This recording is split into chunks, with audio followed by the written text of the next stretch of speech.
కూడా మా పత్రికా విలేకరులందరూ కూడా టెడ్కో ఇల్లు లబ్ధిదారులందరి తరఫున అభివందనలు తెలుపుతున్నాను.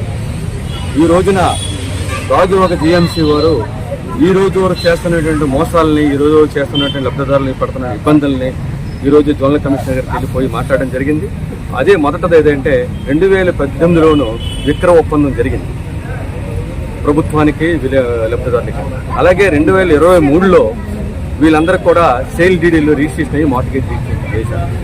వీళ్ళందరూ కూడా జెరాక్స్ కాపీలు, ఒరిజినల్ కాదు, ఒరిజినల్ అయితే వాళ్ళు ఎవరైతే అప్పు ఇచ్చారో అప్పు వచ్చినట్టు బ్యాంకు వారి దగ్గర ఉంటాయి.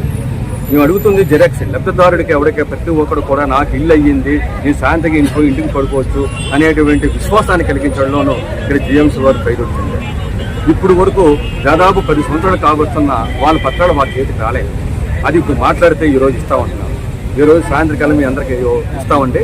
అలాగే 2-3 రోజుల్లోనూ ఈ ఎవరెవరికైతే ఇవ్వలేదో వాళ్ళందరూ కూడా అందజేస్తామని చెప్పారు.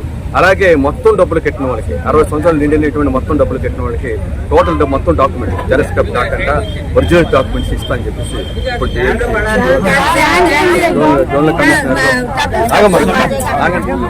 జోనల్ కమిషనర్ గారు చెప్పడం జరిగింది. ఇప్పుడు జనరల్ కమిషనర్ గారు చెప్పడం జరిగింది. ఇవన్నీ కూడా నేను 2-3 రోజుల్లోనే పరిష్కారం చేస్తానని చెప్పారు. ఇప్పుడే బ్యాంకులకు పంపించి లెటర్ పంపించి మీ అందరూ కూడా ఎవరెవరికైతే ఇవ్వలేదో వాళ్ళందరికీ జెరాక్స్ కాపీ ఇవ్వమని చెప్పేసి ఇప్పుడు చెప్తామని చెప్పారు. ఇప్పుడు తెలియపరుస్తాను. మీ విలేకరులందరి సమస్యలోనే చెప్తాను. మేము చెప్తున్నటువంటి ఒకటికి వాళ్ళు మౌలిక సదుపాయాలు కలిగించాలని, అలాగే వీళ్ళు డాక్యుమెంట్ చేతికి రావాలని. ఇప్పుడు పోలీసు వారు అరెస్ట్ చేస్తే వెంటనే వాళ్ళకి ఎందుకు అరెస్ట్ చేశారో వెంటనే ఎఫ్ఐఆర్ చెప్పండి. అలాగే వీళ్ళు డబ్బులు కట్టి అన్నీ కట్టి రోడ్లు పెడేసి వీళ్ళు లబ్ధిదారులు అవునక తెలియకుండా బినామీల్ని తీసుకొచ్చి బినామీలతోటి అక్కడ రాజ్యం వేయాలని ఆ ప్రయత్నాలు చేస్తూ ఉన్నారు.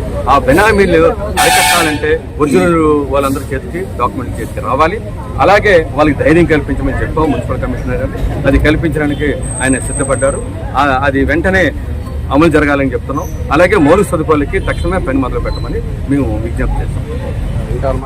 పూర్తవుతుంది. 2014, 2025 వరకు కూడా పూర్తిగా మా ఇల్లు మాకు అప్పగించకపోవడం కారణం ఏంటో మాకు అయితే తెలియదు. కానీ అక్కడ తాగునీరు, రోడ్లు, కరెంటు ఇవేమి మాకు కల్పించి మాకు ఇస్తే మా ఇల్లు మాకు దక్కుతాయి అనుకుంటున్నాను. అలాగే బ్యాంకు వడ్డీలు పెరిగిపోయి బ్యాంకు అందరూ డబ్బులు కొట్టేసి కూర్చొని మా ఇల్లు ఒక నోటీసులు కూడా పంపించే కార్యక్రమం చేస్తున్నారు. కాబట్టి మాకు ఇంకా చాలా మందికి కూడా రిజిస్ట్రేషన్లు కూడా జరగలేదు.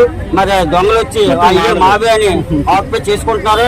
మరి అసలే లిస్టు 2014, 2015లో ఏదైతే లిస్టు అప్పుడు మమ్మల్ని అందరూ కూడా ఎంపిక చేశారో ఆ పాత లిస్టు మాకు ఇమ్మని చెప్తున్నాం. ఆల్రెడీ చెప్పాం కూడా చెప్తా ఉన్నారు. త్వరలో ఇస్తామని 2-3 రోజులు ఇస్తామని కూడా హామీ ఇవ్వడం జరిగింది. కాబట్టి మాకు ఒకటే కావాలండి, మాకు తాగునీరు, రోడ్లు, కరెంటు, స్ట్రీట్ లైట్ వేసి మా ఇల్లు మాకు అప్పగించాలని కోరుకుంటాను సార్. ఇది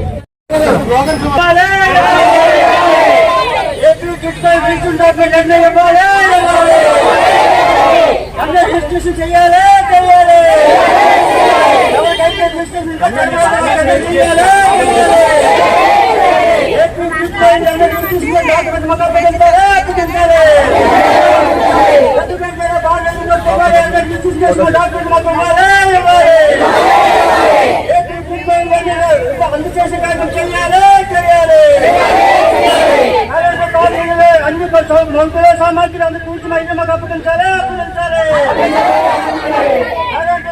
కల్పించిన ఇల్లు మాకు అప్పగించాలి. మా బ్యాంకులు మాకు ఎన్ని అప్పగించాలి. మాకు వెంటనే ఇల్లు రిజిస్ట్రేషన్ మాకు డాక్యుమెంట్ ఇవ్వాలి. మాకు ఇల్లు రిజిస్ట్రేషన్ డాక్యుమెంట్ ఇవ్వాలి. ఎవరైతే ఉన్నారో మా ఇల్లు రిజిస్ట్రేషన్ డాక్యుమెంట్ ఇవ్వాలి.